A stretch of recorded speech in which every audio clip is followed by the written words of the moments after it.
요한복음 18장 1절에서 14절 다 같이 함께 읽겠습니다. 예수께서 이 말씀을 하시고 제자들과 함께 기드론 시내 건너편으로 나아가시니 그곳에 동산이 있는데 제자들과 함께 들어가시니라. 그곳은 가끔 예수께서 제자들과 모이시는 곳이므로 예수를 파는 유다도 그곳을 알더라. 유다가 군대와 대제사장들과 바리새인들에게서 얻은 아랫사람들을 데리고 등과 횃불과 무기를 가지고 거리로 오는지라. 예수께서 그 당할 일을 다 아시고 나아가 이르시되 너희가 누구를 찾느냐 대답하되 나사렛 예수라 하거늘 이르시되 내가 그니라 하시니라. 그를 파는 유다도 그들과 함께 섰더라. 예수께서 그들에게 내가 그니라 하실 때에 그들이 물러가서 땅에 엎드러지느니라. 이에 다시 누구를 찾느냐고 물으신데 그들이 말하되 나사렛 예수라 하거늘 예수께서 대답하시되 너희에게 내가 그니라 하였으니 나를 찾거든 이 사람들이 가는 것은 용납하라 하시니 이에 예수 아버지께서 내게 주신 자 중에서 하나도 잃지 아니하였사옵나이다 하신 말씀을 응하게 하려 하심이로라. 이에 시몬 베드로가 칼을 가졌는데 그것을 빼어 대제사장의 종을 쳐서 오른쪽 귀를 베어 버리니 그 종의 이름은 말고라. 예수께서 베드로더러 이르시되 칼을 칼집에 꽂으라. 아버지께서 주신 잔을 내가 마시지 아니하겠느냐 하시니라. 이에 군대와 천부장과 유대인의 아랫사람들이 예수를 잡아 결박하여 먼저 안나스에게로 끌고 가니 안나스는 그 해에 대제사장인 가야바의 장인이라. 가야바는 유대인들에게 한 사람이 백성을 위하여 죽는 것이 유익하다 권고하던 자더라. 아멘. 오늘도 하나님의 은혜가 여러분의 삶 가운데 가득하기를 원합니다. 오늘도 여러분을 통해서 하나님의 영광이 나타나기를 주님의 이름으로 축복합니다.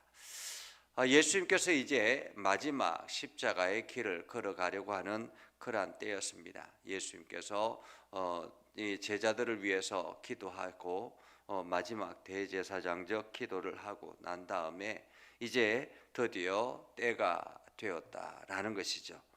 오늘 성경은 이렇게 시작합니다. 예수께서 이 말씀을 하시고 라고 말합니다. 이 말씀을 하시고 예수님께서 이제 그 제자들에게 마지막 당부도 하고 이제 마지막 말씀을 하시고 난 다음에 제자들과 함께 기드론 시내 건너편으로 나가시니 그곳에 동산이 있었다라고 말하죠. 이 동산은 우리가 잘 알고 있는 겟세마네 동산입니다. 기드론 시내는 어떤 곳이냐면 예루살렘 성전에서 제물을 하나님 앞에 드리기 위해서는 짐승을 잡죠. 양을 잡는데 그 양의 피가 흐르는 곳이 바로 이러한 기드론 시내로 흘러가는 곳입니다. 그래서 성전의 희생 제물의 피가 이 기드론 시내로 흘러가서 어쩌면은 이 기드론 시내는 이게 지저분한 그러한 장소라 그렇게 말할 수 있습니다. 그래서 이름 자체가 기드론이라는 말은 어둡고 침울하다 이런 뜻이거든요. 그 기드론 시내 건너편에라는 말은 이제 아마 이 건너편에 감람나무들이 굉장히 많았다고 합니다.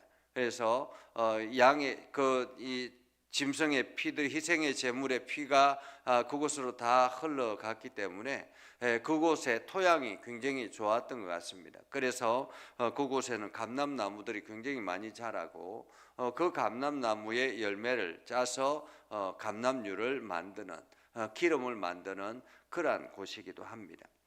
이 기드론 건너편에 겟세마네 동산이 있었고 이 겟세마네 동산이 바로 그 감람나무가 많이 있는 그러한 곳이었다라고 말할 수가 있겠죠. 이 겟세마네 동산에서 예수님께서 간절하게 기도하셨습니다. 하나님 앞에 기도하시고 하나님께 할 수만 있으면 이 잔을 내게서 벗어나게 해 주십시오라고 기도했잖아요. 그러나 주님의 하나님의 뜻대로 되기를 원합니다라고 고백했던 장소가 바로 이 겟세마네 동산입니다. 그러니까 우리가 에덴 동산하면 불순종의 동산이라고 말할 수 있다면 이 겟세마네 동산은 바로 순종의 동산이다, 그렇게 말할 수가 있겠습니다. 오늘 우리가 기도하는 기도도 그렇습니다. 나의 마음대로 나의 뜻대로 기도하는 것이 아니라 하나님 내 뜻대로 이루어 주십시오라고 그렇게 기도하는 것이 아니라 내가 이런 계획을 가지고 있지만 이것을 통해서 하나님의 뜻이 이루어지기를 원합니다라고 기도하는 것이 바른 기도다, 이렇게 말할 수가 있겠습니다. 이렇게 겟세마네 동산에 있는데 그곳에 가는데 이곳은 늘 기도하는 동산이었습니다. 예수님이 예루살렘으로 올라오면 이 동산에 올라가서 기도했다라는 거죠. 어쩌면은 그 기도는 시내를 보면서 그 앞을 보면서 내가 앞으로 장차 걸어가야 될 길, 희생의 제물의 길을 걸어가야 될 길, 이러한 것들을 묵상하지 않았을까라는 생각을 해봅니다. 예수님께서는 이 당신의 미래를 알고 계셨기 때문에 걸어가야 될 마지막 십자가의 길을 알고 계셨기 때문에 내가 저 희생의 피가 나를 통해서 저 희생의 피가 온 세상으로 흘러가야지라는 그런 묵상을 하지 않았을까라는 생각을 해봅니다. 그렇기 때문에 늘 겟세마네 동산에 올라가서 기도하셨습니다. 그런데 이러한 것을 누가 알고 있었습니까? 제자들을 늘 데리고 다녔기 때문에 유다도 그것을 알고 있었다라는 것입니다. 어쩌면 지금 유다는 다른 곳에 가서 다른 일을 하고 있었고 예수님은 이 겟세마네 동산에서 이제 마지막 시간을 보내고 있다라고 말할 수가 있겠죠. 자, 이제 유다는 어떻게 합니까? 군대와 대제사장들과 바리새인들에게 가서 얻은 아랫 사람들, 다시 말하면 군대를 데리고라는 거죠. 대제사장의 대제사장의 아랫 사람들, 그들이 관리하는 군대, 이 로마 군대가 아니라 이러한 군대들인 거죠. 대제사장의 휘하에 있는 그런 군대들이라 이렇게 말할 수 있습니다. 그들이 횃불과 무기를 가지고 거기로 왔습니다. 예수님께서 이미 이제 모든 것들이 다 당할 때가 되었다라고 생각했죠. 지금 마지막 유월절이 있었기 때문에 당신이 이 유월절의 희생 제물이 되어야 될 것이다라는 것을 알고 계셨기 때문에 저들이 무엇 때문에 왔는지를 알고 계셨습니다. 군대가 동원되어지고 횃불을 들고 동원이 되어집니다. 예수님께서 그들에게 이야기하죠. 누구를 찾느냐? 누구를 찾느냐? 그러자 그들이 이야기합니다. 나사렛 예수를 찾는다라고 이야기했습니다. 그런데 거기에 누가 있었냐면 유다도 그곳에 있었다라는 거예요. 유다도 그 군대와 함께 있었는데 저 사람이 바로 그다라고 말하지 아니하고 그냥 가만히 서 있습니다. 예수님께서 마치 주도적으로 내가 그다, 나를 잡아가라 라고 말씀하시는 것 같죠.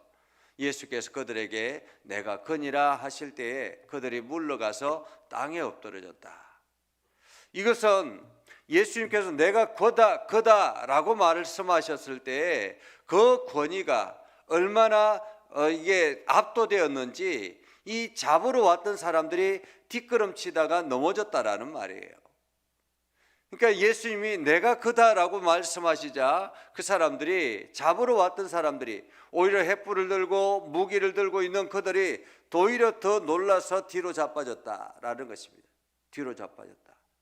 그만큼 예수님이 당당하셨다라는 말입니다. 당당하셨다.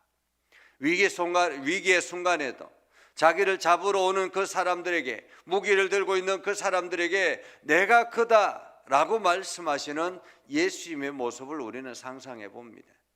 얼마나 당당하시는가라는 거죠.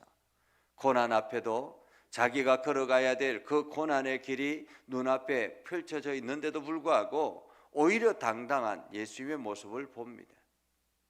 이 길이 주님이 걸어가야 될, 하나님께서 주님에게 맡기신 길이기 때문에 그렇다라는 것입니다.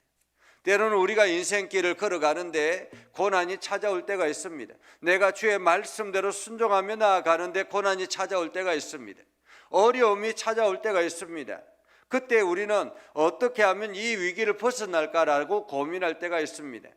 아니면은 하나님이 자기를 돕지 않는다고 원망할 때가 있습니다. 그러나 만약에 그것이 하나님이 원하시는 길이라면, 이 길을 통해서 하나님의 능력을 드러내기를 원하신다면 우리는 거기서 원망하거나 불평하는 것이 아니라 이 속에서 하나님의 역사가 드러나기를 원합니다라고 기도하며 당당하게 걸어가는 자세가 필요합니다. 오늘 예수님께서 행하셨던 것처럼 이에 다시 누구냐라고 물으신데 그들이 말하되 나사렛 예수라 하고 말하자 예수님께서 이렇게 대답하셨습니다. 너희에게 내가 크니라 라고 했으니, 나라고, 내가 바로 예수다라고 했으니 나를 찾거든 이 사람들이 가는 것을 용납하라. 예수님이 지금 걱정하는 것은 무엇입니까? 자기 자신을 걱정하는 것이 아니라 자기와 함께 있는 제자들을 말하는 것입니다. 이 사람들은 내버려 두라라는 말이지요. 마치 우리가 드라마나 영화를 보면 주인공이 이 주인공을 잡으러 왔을 때 사람들이, 그 잡는 사람들이 막 주인공과 같이 있는 사람들을 잡으려고 할 때 이 사람들은 나 내버려 두라고, 내가 그 사람이라고 그렇게 당당하게 이야기하는 것처럼 오늘 예수님께서 내가 크니까 이 사람들은 내버려 두라라는 것입니다. 이 사람들은 용납하라, 내버려 두라. 그러면서 말씀하시기를 이는 아버지께서 내게 주신 자 중에서 하나도 잃지 아니하여 싸움나이다 하신 말씀을 응하게 하려고, 다시 말하면 하나님의 말씀이 그대로 응하여지기를 원한다라는 것입니다. 오늘 지금 예수님께서 이 위기의 순간에서 무엇을 생각합니까? 하나님의 말씀을 생각하는 거예요. 하나님의 말씀이 그대로 이루어지기를 원합니다. 하나님의 말씀은 당신만 이렇게 잡혀가면 되는 거지, 하나님께서 예수님을 통해서 하나님께 맡겨주신 그 사람들은 하나도 잃지 않게 하기 위함이라. 그러면서 그렇게 내가 그다라고 말씀할 때 오히려 시몬 베드로는 어떻습니까? 칼을 가지고 있었습니다. 칼을 가지고 있었는데 대제사장의 종을 쳐서 오른편 귀를 떨어뜨렸다, 베었다라고 말하죠. 그리고 그 종의 이름은 말고다. 오늘 예수님께서 당신이 십자가의 길을 걸어간다라고 말씀하셨을 때 베드로는 어떻게 합니까? 내가 절대로 그렇게 내버려 두지 않겠습니다. 내가 그 길을 걸어가겠습니다. 내가 주님과 함께 하겠습니다 라는 고백을 했을 때에 그 고백은 내가 예수님을 지키겠습니다 라는 의미였던 것 같습니다. 그렇기 때문에 예수님이 붙잡혀 가려고 하는 것을 베드로는 용납할 수 없었던 거죠. 그래서 자기 생각에 옳은 대로 칼을 빼서 대제사장의 종의 귀를 떨어뜨렸다라는 것입니다. 때로는 우리가 생각하는 해결책이 예수님이 생각하는 해결책과 다를 수 있다라는 것입니다. 오늘 베드로는 자기가 예수님을 지킬 것이라고 생각하고 있습니다. 그래서 칼을 빼들고 마치 위협하듯이 내가 절대로 가만히 두지 않겠다라고 말씀하는 것처럼 베드로가 그렇게 고백하고 있는 것입니다. 그러자 예수님께서 뭐라고 말씀하십니까? 예수님께서 베드로에게 이르되 칼을 칼집에 꽂으라. 아버지께서 주신 잔을 내가 마시지 않겠느냐라고 말합니다. 다른 성경에 보면 내가 이 사람들을 이게 아버지 뜻이 아니면 이 사람들을 군대를 동원해, 하나님의 군대를 동원해서 천사를 동원해서 이 사람들을 다 물리칠 수 있지 않겠느냐라고 말합니다. 능력이 없어서 지금 이 길을 걸어가는 것이 아니라 하나님께서 원하시는 아버지의 자녀이기 때문에, 하나님께서 원하시는 길이기 때문에 내가 이 길을 걸어간다라고 말하고 있는 거죠. 오늘 우리가 능력이 없어서 고난의 길을 걸어가는 것이 아니라 때로는 우리가 고난의 길을 걸어갈 때에 이것이 하나님 아버지의 뜻이기 때문에 걸어갈 수 있다라는 것입니다. 우리에게 찾아오는 고난이 오늘도 하나님 앞에 기도해서 그 고난을 충분히 벗어날 수도 있습니다. 그러나 하나님께서 원하시는 길이라면, 이것을 통해서 하나님의 능력이 나타나기를 원한다면, 그래서 하나님의 능력을 세상에 드러내기를 원한다면 하나님의 뜻이 이루어지기를 원합니다 라고 기도하는 거죠. 그래서 베드로의 생각, 베드로의 해결책과 예수님의 해결책이 완전히 다르다라는 것을 우리는 볼 수 있습니다. 그렇기 때문에 내 생각이 반드시 하나님의 뜻이 될 수 없다라는 것을 우리는 기억해야 합니다. 오늘도 때로는 하나님이 고난도 하나님 앞에서는 도구로 사용되어진다라는 것을 기억해야 할 것입니다. 그래서 오늘 베드로가 그렇게 칼을 빼어들고 말고의 귀를 떼어버리자 예수님께서 오히려 그 다른 성경에 보면 말고의 귀를 다시 붙였다 이렇게 말씀하잖아요. 참 놀랍지 않습니까? 귀를 다시 붙였다라는 거예요. 그 즉시 귀를 곧바로 붙이니까 귀가 그대로 원상복구됐다라는 거죠. 어쩌면 이 군대와 천부장과 아래 사람들, 이 아래 사람들은 예수님의 그 기적을 눈으로 목격함에도 불구하고 예수님을 잡아서 끌고 가는 그러한 모습을 봅니다. 그러면서 안나스에게로 끌고 가죠. 그런데 오늘 보니까 안나스는 누구냐라는 거예요. 안나스는 누구냐? 안나스는 그때 당시의 대제사장이 가야바였습니다. 그런데 그 가야바의 장인이었어요. 이 안나스는 원래 가야바 이전의 대제사장이었습니다. 그러니까 대제사장이 안나스였는데 이제 나이가 들고 은퇴할 때가 되어서 자기의 사위에게 이 대제사장직을 물려준 거예요. 이 대제사장직을 물려주면서 여전히 실세는 누구였냐면 안나스였던 거예요. 그렇기 때문에 이 안나스에게 먼저 예수님을 끌고 가는 것을 봅니다. 대제사장에게 끌고 가는 것이 아니라 안나스에게 끌고 갔다라는 거예요. 그만큼 안나스가 실세였고 안나스가 예수를 끌고 오르도록 그 원인 제공을 한 사람이기도 하죠. 왜냐하면 오늘 14절에 보면 가야바는 유대인들에게 한 백성이 백성을 위하여 죽는 것이 유익하다고 권고하던 자였는데 이것을 실제로 행했던 사람이 바로 안나스였다라는 것입니다. 안나스의 군대가 동원되어져서 지금 예수님을 끌고 왔다라는 것입니다. 오늘 우리는 이 말씀을 통해서 우리 자신들을 다시 돌아봅니다. 하나님께서 원하시는 길이 무엇인가를 우리는 생각해야 하는 것입니다. 오늘 예수님께서 능력이 없어서 이 사람들에게 끌려왔던 것이 아니었습니다. 이것이 하나님의 뜻이었기 때문에 이 길을 걸어가고 있는 것입니다. 오늘 우리가 살아가는 하루, 오늘 하루를 살아갈 때에도 마찬가지입니다. 우리가 능력이 없어서 고난의 길을 걸어갈 수 있는 것이 아니라 하나님의 뜻이라면 우리에게 고난도 때로는 유익이다라는 것을 기억하면서 우리가 고난을 벗어나기 위해서 애를 쓰는 것이 아니라 그것을 통해서 하나님의 뜻이 무엇인가를 알고 그 뜻이 이루어지기를 소망하는 마음으로 나아가는 것이 필요합니다. 그리고 오늘도 하나님께서 오늘도 우리를 통해서 하나님의 역사하심이 세상에 증거되어지는 그러한 축복의 통로가 되는 것이 저와 여러분들의 기도 제목이라 이렇게 말할 수 있겠습니다. 이제 우리가 주님의 말씀 앞에서 늘 겸손하게 나아가는 저와 여러분이 되기를 주님의 이름으로 축복합니다. 기도하겠습니다. 거룩하신 아버지 하나님, 오늘도 우리 가운데 함께 하시고 하나님의 은혜 가운데 함께하여 주셔서 우리가 말씀 가운데 거하게 하시고 하나님의 뜻을 이루며 나아가게 하여 주시옵소서. 거룩하신 아버지 하나님, 오늘 예수님께서 능력이 없어서 고난의 길을 걸어간 것이 아니라 그것이 하나님의 뜻이었기 때문에 고난의 길을 걸어갔다고 말씀해 주셨습니다.